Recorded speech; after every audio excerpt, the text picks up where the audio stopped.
In this session, we're going to kind of continue with some of the ideas that we started to develop during the previous session. And the idea is to give a sense of how some of these activities might play out from the very beginning of planning all the way to kind of some of the medium to later stages.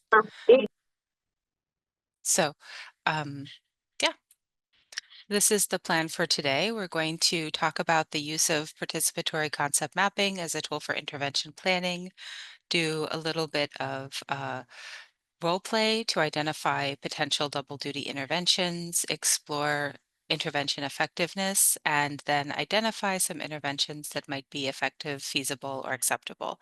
And again, the idea is to do this in a very condensed, quick way to kind of give an idea of some of the activities that you might be able to develop if you were going to do this activity in reality with a larger group of participants. So last week we started to talk a little bit about multiple burdens of undernutrition. So one of the concepts that then begins to develop from that is this idea of double duty actions, that we would like to be able to think of interventions that would positively affect the food system in order to simultaneously reduce the burden of both undernutrition and overnutrition. So address multiple forms of nutrition at the same time. And the idea behind this is that because these kind of multiple burdens co-occur and they have some shared drivers, that if we can intervene at the right place in the food system, we can come up with more effective solutions that will address multiple kinds of issues at the same time. So when people talk about double duty interventions or double duty burdens of malnutrition, there's different levels that people might be talking about. So we have, oh, sorry, excuse me. So,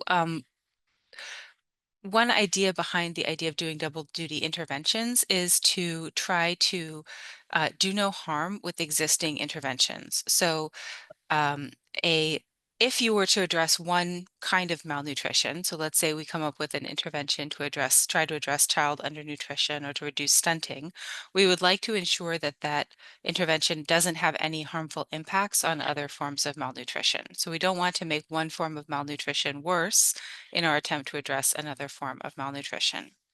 Another approach to developing double duty interventions is that solutions to address additional forms of malnutrition can be built into existing interventions. So let's say we have an intervention already to address stunting, and maybe we can add something or modify something to make it responsive to another form of malnutrition as well.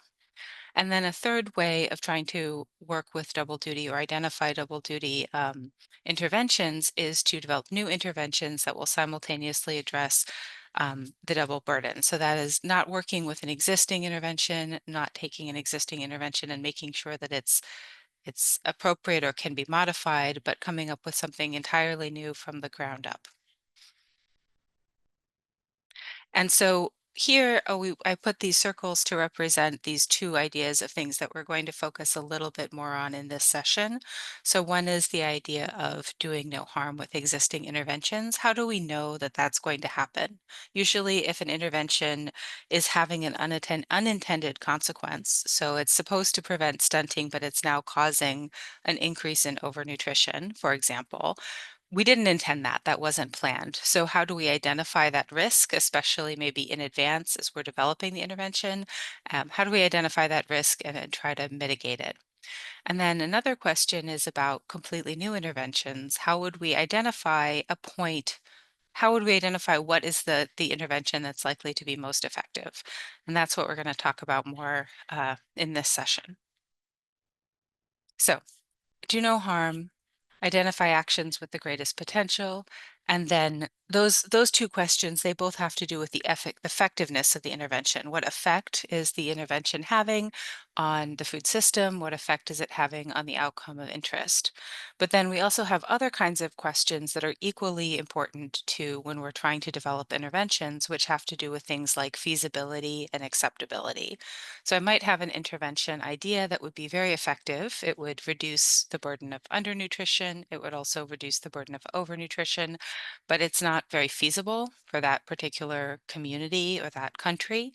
And it may not be acceptable to the people who are working in that environment. So for an intervention to really be taken up and to become useful at a policy level, it needs to not just be effective and work, but it also needs to be something that's feasible and is realistic for people.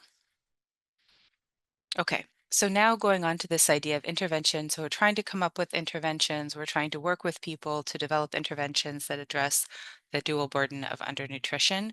So then one question becomes participation. So who is developing that intervention? Is it just me as a researcher sitting at my desk?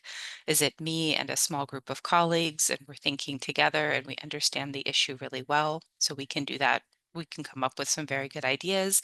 The problem here is that the food system is both many actions that happen, right? Producers then selling to wholesalers who then sell to consumers. So lots of different people working together. It's also a social construct, right? Because everyone talks to each other, people develop relationships, and people develop a shared understanding of what they think is happening in the world and how they want to act within that world. And so in order to come up with good interventions, we really need to understand not just the concrete processes that are taking place, but we also need to engage the people in the process so that they can also come to a shared understanding of what they think is important. And then they can also, as actors in the food system, use their influence to help to support the intervention or to reject the intervention if they don't like it.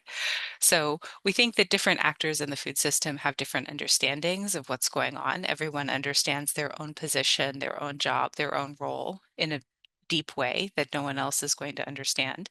And we also think that if we can work with these actors through the research process, that we can come up with a shared understanding that will be stronger than what we would have developed as individual researchers. In the past activity in session 8, we started to develop something that would be called a concept map. So what we did was we created these connection circles where we began to connect different concepts to one another with arrows. And that connection circle is the first step of developing a concept map. So as those connection circles, if you were to continue to work on that activity within a focus group or within a group of stakeholders, hopefully eventually you would come to a final map that everyone was happy with and that everyone felt like was a very strong visual representation of what they thought was happening in that part of the system.